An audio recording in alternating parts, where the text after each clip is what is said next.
मीरपुर नाम के शहर में तेजस अपनी पत्नी नीरू के साथ रहता था। पति पत्नी दोनों ही नौकरी करते थे। एक दिन तेजस गांव अपनी माँ के पास फोन करता है। हेलो, प्रणाम माँ। जीते रहो माँ, तुम दादी बनने वाली हो। अरे वाह, ठीक है बेटा, मैं कल ही आती हूँ। जब माँ जी शहर पहुंची तो बेटे बहू ने बहुत अच्छे से स्वागत किया। लीजिए माँ जी चाय। अरे गर्मा गर्म पकोड़े ले आओ माँ के लिए। नीरू रसोई में गई और 2 मिनट में ही पकोड़े ले आई। जी ये लीजिए। बहू जादू से बनाए हैं क्या? अभी तो रसोई में गई थी।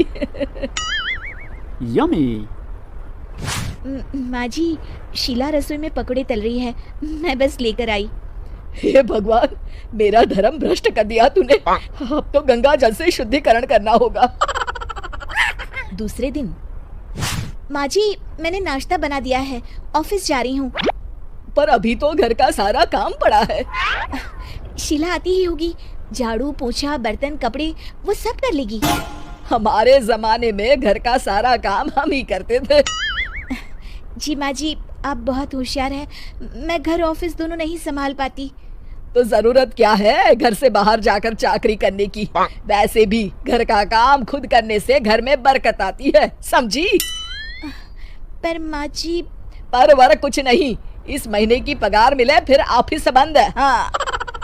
रात को नीरू तेजस से कहती है, सुनिए जी, माँ जी बोल रही थी कि मैं नौकरी छोड़ दूं। वैसे ठीक ही तो है, अभी तुम्हें आराम की जरूरत है। फिर भी आराम कहाँ, शीला को छुड़ाने के लिए बोल रही थी। तो अब 24 घंटे में इतना काम तो कर ही सकती हो। पर जॉब पसंद है मुझे, घर पर मन नहीं लगेगा।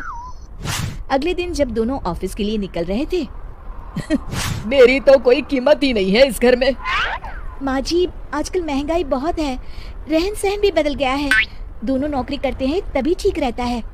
अच्छा, तू कहना क्या चाहती है? मेरा बेटा तुझे बिठा के खिला नहीं सकता? तू ही इस घर का खर्च चला रही है, हैं? नहीं माँ जी, मेरा वो मतलब नहीं था। मतलब खूब समझती हूँ, ये बाल धूप में सफेद नहीं किए मैंने। हाँ। अब तो ये रोज का काम हो गया था। तेजस भी रोज की झिकझिक से परेशान हो गया था। एक दिन उसने कहा, नीरू, वैसे भी तुम्हें मैटरनिटी लीव मिलने वाली है, तो अभी से ही छुट्टी ले लो। पर क्या, मेरी सैलरी अच्छी खासी है। आखिर नीरू ने रिजाइन कर दिया। जब बच्चा हुआ तो घर में सब बहुत खुश हुए। कुछ दिनों बाद तेजस फाइल देख रहा था। क्या हुआ तेजस, कुछ परेशान लग रहे हो? हाँ, वो हमारी जितनी सेविंग्स थी वो तो हॉस्पिटल में और छठी के फंक्शन में खत्म हो गई है नीरू। और अभी वैसे मंदी चल रही है तो मैं बोल रही थी कल मुन्ना को हेपेटाइटिस का टीका लगवाना है। नीरू, क्या पोस्टपोन नहीं कर सकते? नहीं जी, बिल्कुल नहीं। अब तेजस को समझ में आ रहा था कि उससे गलती हुई है। पैसों की कमी का असर घर के माहौल पर भी पड़ रहा था। अगले दिन, बेटा मेरा चश्मा और ये दवाइयाँ ले आना, पर्चा देते हुए माँ जी ने कहा। जी। तेजस, मुन्ना के लिए दूध का डिब्बा और डायपर भी ले आना, और ये किराने के सामान की लिस्ट है, इसे भी लाना है। तेजस गुस्से में लिस्ट मरोड़ कर फेंकता है और चिल्लाता है, पैसे क्या पेड़ पर उगते हैं? ये ले आना, वो ले आना। अरे पर ये जरूरत का सामान ही है। वो गुस्से में बिना कुछ कहे ऑफिस चला गया। अरे अरे लंच तो ले जाइए। नीरू दौड़कर डिब्बा पकड़ाती है।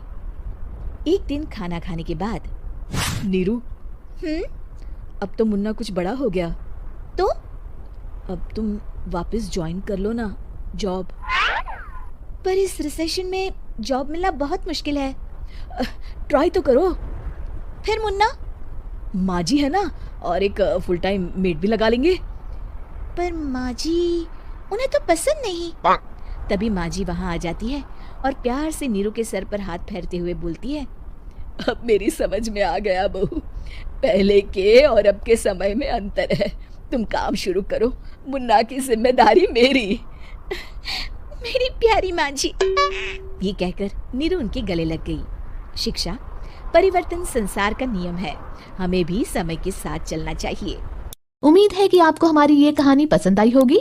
कृपया हमारे चैनल को सब्सक्राइब करें और सभी अपडेट्स के लिए बेल आइकन जरूर क्लिक करें। और हाँ, वीडियो लाइक और शेयर करना मत भूलिएगा।